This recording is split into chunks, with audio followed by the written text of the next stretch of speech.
You ever do this? It's January 1st, you're fired up, you set a big, bold New Year's resolution, and by February, it's just gone.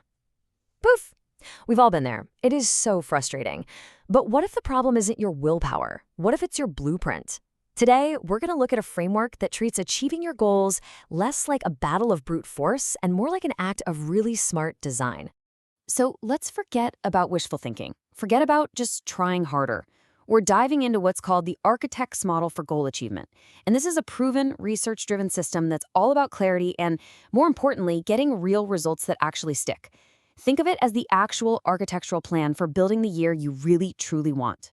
And here's the path. This is the roadmap we're going to follow. It's a really clear 6-stage journey. We start by cultivating possibility. Then we complete the past. After that, we design the future, ignite our motivation, activate the plan, and finally, the big one, we learn how to sustain momentum.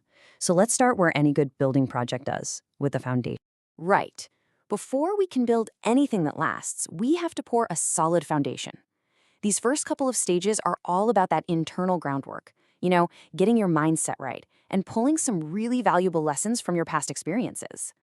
Okay, stage 1 is all about confronting those pesky beliefs that hold you back. You just can't build a breakthrough year on a foundation of self-doubt. The process is simple, but it is so powerful. First, you recognize that inner voice, the one that says, I can't, I'm just not disciplined enough to exercise. Then you reframe it, you challenge it.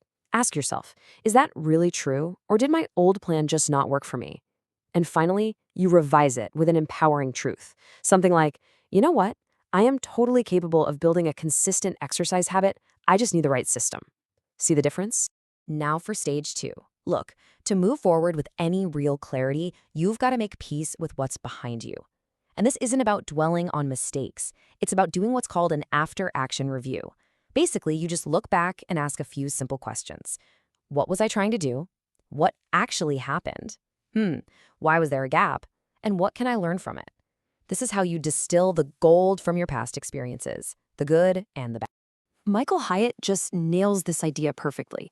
He asks, what if your greatest frustrations from the previous year were pointing you to some of your biggest wins in the next? Think about that. Regrets and failures aren't dead ends. They're actually signposts. They're telling you exactly where your biggest opportunities for growth are hiding. Okay, with that solid foundation in place, now it's time to be the architect. We're shifting from all that internal work to the external design, and we're going to create a really precise and compelling blueprint for the future you want. So forget about vague wishes like get in shape. We build with the SMARTER framework. Now, most of us have heard of SMART goals, but this version adds 2 absolute game changers. Exciting makes sure your goals connect with your heart, not just your head. That's where passion comes from. And relevant ensures the goal actually makes sense for your life right now. That combination is what makes your goals not just doable, but deeply compelling. Now, to make this blueprint really work, we need 2 kinds of goals. You have achievement goals.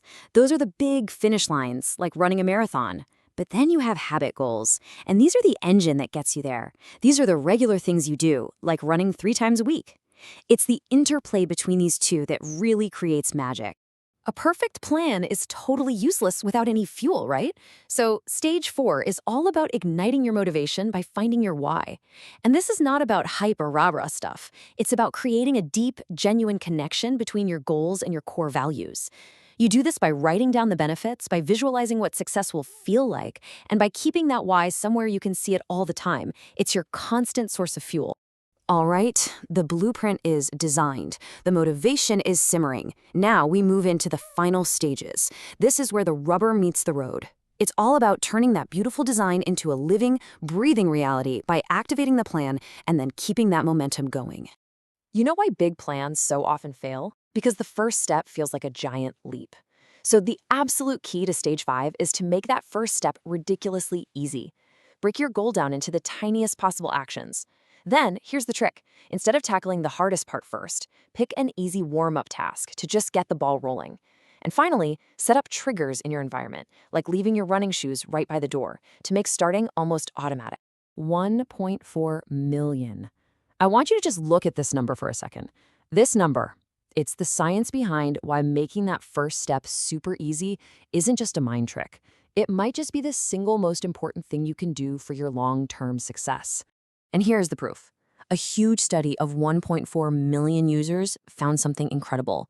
People who saw even a little bit of progress in the very first week were dramatically more likely to achieve their long-term goals. Just think about that. That early win, that tiny bit of momentum is the strongest predictor of whether you'll actually finish. So those little warm-up actions, they're not just psychological hacks. They are scientifically proven drivers of success. So you've started, you've got momentum, awesome. But how do you keep it going when life gets in the way? That brings us to our final stage, sustaining momentum. The secret here is realizing that your plan isn't set in stone. Consistent review is like the steering wheel on your car. It allows you to make smart adjustments and keeps you from drifting off into a ditch. And we're not talking about some massive yearly check-in. This is a system of review loops. You've got a quick daily review of your top 3 priorities, a weekly review to see how you did and plan the week ahead, and then a deeper quarterly review to celebrate wins and reconnect with that big why. Each little loop keeps your goals fresh, alive, and relevant. So when we pull it all together, what have we actually built? It's a complete blueprint. And it shows us that getting extraordinary results isn't an accident. It's not some big secret. Success is a system. It's a process that flows from getting your mindset right to designing a smarter future and then turning all that motivation into real, unstoppable momentum. And that right there is the end of the blueprint and the beginning of your journey. It all starts with that very first, tiny step we talked about way back in stage 1. So I'll leave you with this one question. What is one limiting belief, just one, that you can confront right now, today?